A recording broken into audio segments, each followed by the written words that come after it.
오늘 우리에게 주시는 하나님의 말씀은 시편 144편 1절부터 7절까지 말씀입니다.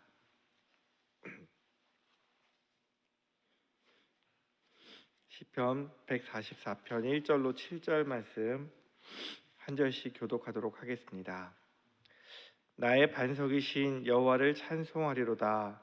그가 내 손을 가르쳐 싸우게 하시며 손가락을 가르쳐 전쟁하게 하시는도다.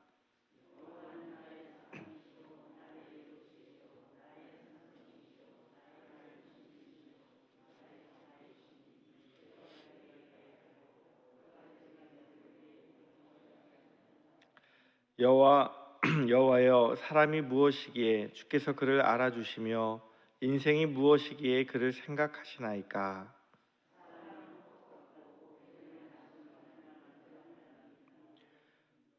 여호와여, 주의 하늘을 드리우고 강림하시며 산들에 접촉하사 연기를 내게 하소서.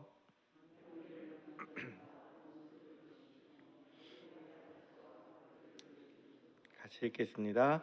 위에서부터 주의 손을 펴사 나를 큰 물과 이방인의 손에서 구하여 건지소서. 아멘.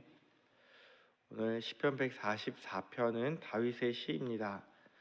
그 헬라어 성경에 보면 70인역에는 그 제목이 나와 있는데 골리앗에 관하여라는 제목이 붙어 있습니다. 근데 학자들은 이 시의 배경이 골리앗과 전쟁에서 승리한 것보다는 오히려 다윗이 겪었던 전쟁 중에 가장 큰 전쟁, 암몬하고 아람이 그 연합군으로 해서 쳐들어왔던 그 전쟁이 배경이 아닐까라고 이야기를 하고 있습니다. 근데 시의 배경이 어떠하든지 그것이 중요한 것이 아니고 다윗은 많은 전쟁을 치렀습니다. 그리고 자신이 겪은 수많은 격렬한 전쟁에서 생명을 지켜주셨고 승리하게 하신 하나님을 경험했다는 사실이 중요합니다. 다윗은 자신의 생명을 지키시고 구원하시는 하나님을 찬양하고 한 걸음 더 나아가서 자기랑 대적하고 있는 원수와의 전쟁에서도 하나님 승리하게 해달라고 기도를 하고 있습니다. 70인역의 제목처럼 골리앗에 관하여 쓴 시라고 생각을 해보십시오. 다윗이 골리앗과 싸웠던 나이가 중고등학생, 우리로 말하면 15세에서 17세 그 정도 사이라고 이야기를 합니다. 요즘 아이들 말로는 골리앗은 넘사벽입니다. 넘사벽이 무슨 말인지 아십니까? 넘을 수 없는 4차원의 벽이에요. 지금 우리가 살고 있는 것이 3차원이거든요. 그러니까 4차원은 우리가 인지하지 못해요. 그러니까 결코 이길 수 없는 존재를 넘사벽이라고 이야기합니다. 객관적으로 보면 키가 저 정도 되는 아이하고 키가 3m 가까이 되는 그 골리앗하고 싸우게 되면 누가 이길까요? 남들이 보기에 다윗은 그냥 어린 아이였고 골리앗은 어려서부터 용사였습니다. 둘이 싸운다고 할 때 키도 힘도 2배 이상 차이가 나는 겁니다. 그런데도 불구하고 다윗은 이렇게 이야기를 합니다. 다윗이 나간다고 할 때 사람들이 다 걱정하고 못 나가게 하니까 사무엘상 17장 34절부터 보면 다윗이 사울에게 이렇게 이야기합니다. 다윗이 사울에게 말하되 주의 종이 아버지의 양을 지킬 때에 사자나 곰이 와서 양떼에서 새끼를 물어가면 내가 따라가서 그것을 치고 그 입에서 새끼를 건져내었고 그것이 일어나 나를 해하고자 하면 내가 그 수염을 잡고 그것을 쳐 죽였나이다. 주의 종이 사자와 곰도 쳤은즉 살아계시는 하나님의 군대를 모욕한 이 할례받지 않은 블레셋 사람이리이까. 그가 이 짐승의 하나같이 되리이다. 또 다윗이 이르되 여호와께서 나를 사자의 발톱과 곰의 발톱에서 건져내셨은즉 나를 이 블레셋 사람의 손에서도 건져내시리이다. 이상한 부분이 있지 않습니까? 안 느껴지십니까? 설교를 하도 듣다 보니 당연한 것 같습니까? 정상적인 청소년이 사자와 곰과 싸웁니다. 심지어 배고파서 양을 물고 가는데 그것을 가서 때려서 그 입을 벌려서 양 새끼를 구해요. 그러니까 화가 나서 사자와 곰이 달려들면 도망가는 것이 아니라 그 수염을 잡고 쳐 죽였다라고 이야기를 합니다. 누구 생각이 나십니까? 삼손 같지 않으십니까? 이게 불가능한 일이에요. 보통 사람의 힘으로는 감당할 수 없는 일입니다. 근데 다윗은 하나님이 함께 하시니 이 놀라운 일을 경험합니다. 다윗이 어린 시절 사무엘에게 기름 받은 이후로 성령 하나님이 함께 하셨어요. 그리고 자기 양 새끼들을 지키는데 사자와 곰이 다가오는데 무서워하지 않아요. 얼마나 힘이 세겠습니까? 근데 그것을 때려서 죽일 만큼 다윗은 더 힘이 셌다라고 이야기를 하는 거예요. 누가 함께 하시기 때문에? 하나님이 함께 하셔서 사자와 곰의 발톱에서 자기를 구원하셨기 때문에 하물며 블레셋 사람은 아무것도 아니라고 이야기하는 거예요. 그래서 다윗은 골리앗에게 나아가면서 17장 45절에 이렇게 이야기합니다. 너는 칼과 창과 단창으로 내게 나아오거니와.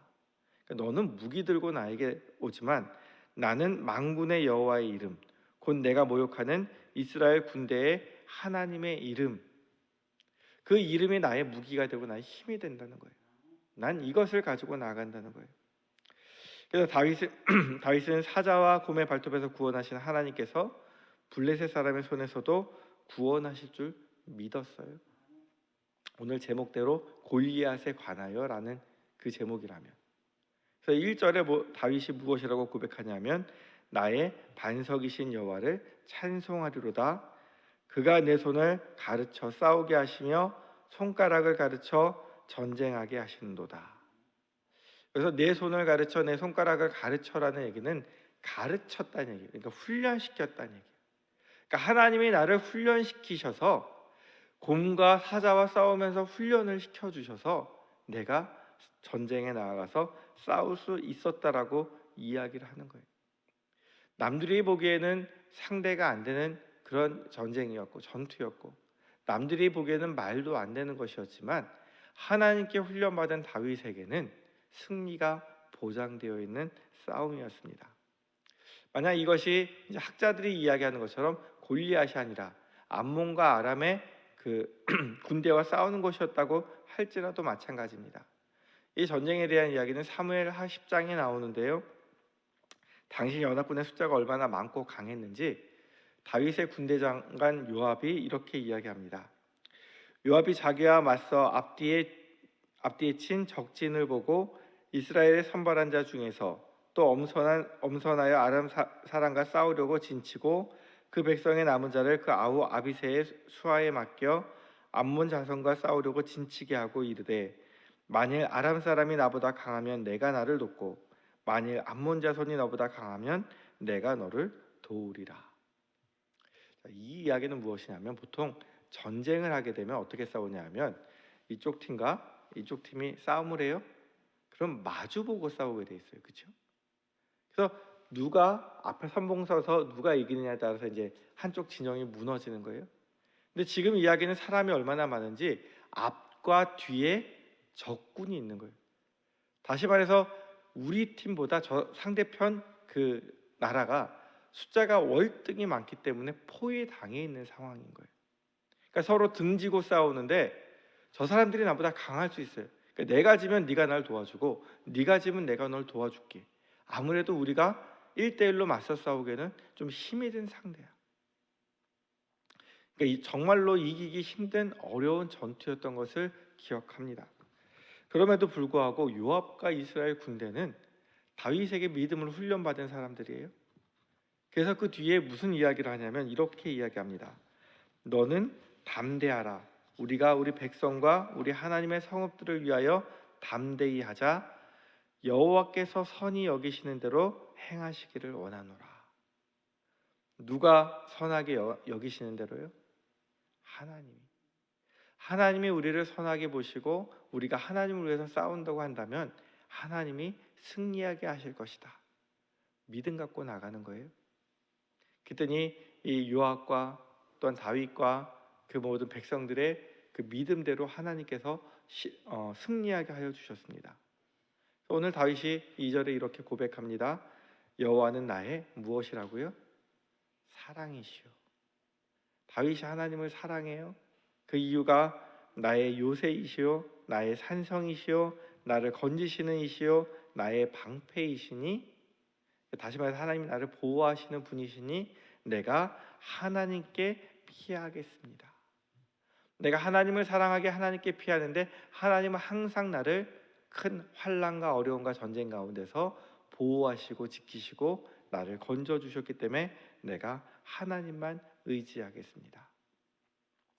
남들이 보기에 다윗은 대단한 영웅입니다. 나가는 전쟁마다 승리하고 진 적이 없어요. 사람이 성품도 좋아요. 또 나라도 튼튼하게 만들었어요. 지혜로워요. 남들이 보기엔 대단한 사람이지만 다윗은 자기가 생각하기에 내가 지혜롭고 힘있고 능력 있는 것이 아니라 누가 나에게 계세요? 하나님이 나에게 계시기 때문에 그 일을 했었던 것뿐이에요. 그래서 3절과 4절에 이렇게 고백합니다. 여호와여, 사람이 무엇이기에 주께서 그를 알아주시며 인생이 무엇이기에 그를 생각하시나이까. 사람은 헛것 같고 그의 날은 지나가는 그림자 같으니이다. 그러니까 하나님, 나는 아무것도 아닙니다. 근데 내가 무엇이기에 하나님 나를 알아주셨습니까? 나는 그림자 같은 인생인데 하나님께서 나와 함께 하셨기 때문에 이 모든 일이 가능한 거라고 고백을 하고 있습니다. 다윗은 사람들에게 알려지지 않았을 때도, 또한 알려져서 유명한 왕이 되었을 때도 변하지 않은 것이 하나 있었는데, 그것은 바로 내가 싸울 수 있도록 나를 훈련하시고 내가 연약할 때 나를 보호하시고 건지시는 분이 오직 하나님이셨다는 것을 항상 기억했습니다. 이것이 바로 다윗의 승리의 비결이었습니다. 다윗의 인생이 성공적인 인생으로 살아갈 수 있었던 그 비결은 무엇이냐면, 하나님께서 나를 사랑하시고 하나님께서 나와 함께 하시고 하나님이 나를 도와주신다는 사실을 잊어버리지 않았던 것입니다. 로마서 5장 3절 4절에 보면 이렇게 말씀하십니다. 다만 이뿐 아니라 우리가 환난 중에도 즐거워하나니 이는 환난은 인내를, 인내는 연단을, 연단은 소망을 이루는 줄 알미로다. 우리 인생도 환난이 찾아옵니다. 다윗처럼 사자와 곰과 싸워야 할 때도 있고, 때로는 골리앗처럼 넘사벽, 우리가 감당할 수 없는 고난이 찾아올 수도 있고, 암몬 아람 군대처럼 수없이 많은 문제들이 우리를 힘들게 할 수도 있습니다. 그러나 분명한 것은, 환난 중에 낙심하지 말아야 될 것은, 우리를 사랑하시는 하나님이, 내가 사랑하는 하나님이 우리의 인생에서 승리할 수 있도록 지금도 나를 훈련시키시고 연단하시고, 연단하는 가운데 인내하며 참게 하시고 마침내 하나님이 이루시는 소망으로 우리를 인도하여 주실 줄 믿습니다. 우리가 이것을 기억한다면 우리의 인생은 하나님 앞에서 역시 다윗처럼 승리할 수 있는 인생이 되리라 믿습니다. 우리도 다윗이 항상 기억했던 것처럼 내가 믿음의 선한 싸움을 싸울 수 있도록 나를 훈련하시고 나를 지키시는 분이 바로 하나님이시고, 또한 내가 믿음이 약해져서 연약할 때에 나를 보호하시고 내가 피하여 쉴 수 있도록 지켜주시는 분이 하나님이시고, 마지막에 그 환난 가운데서 우리를 건지셔서 하나님을 기억하게 하시는 그분도 바로 하나님이심을 기억하시기 바랍니다. 우리가 다윗처럼 하나님만 의지하고 하나님을 기억할 때 하나님께서 우리의 인생에 함께 하시면서 우리의 사랑이 되어주시고 우리의 반석이 되어주시고 우리가 피할 피난처가 되어주실 줄 믿습니다. 오늘도 하나님만 의지하며 살아가는 저와 성도님들이 되기 원합니다. 기도하겠습니다. 하나님 아버지, 우리에게 언제나 우리의 반석과 요새와 산성과 피난처가 되시는 하나님이 계시다는 것을 잊지 않고 기억하게 하여 주옵소서. 우리를 훈련시켜 믿음의 길에서 승리하게 하시는 하나님, 다윗처럼 교만해지지 않고 모든 능력이 하나님께 있음을 기억하고 언제나 하나님만 의지하는 저희들, 하나님만 사랑하는 저희들 되게 하여 주옵소서. 하나님을 의지함으로 환난 중에도 인내하게 하시고 우리를 연단하고 소망의 자리로 이끌어 주시는 하나님만 바라보고 살아가는 복된 삶이 될 수 있도록 인도하여 주옵소서. 예수님의 이름으로 기도드립니다.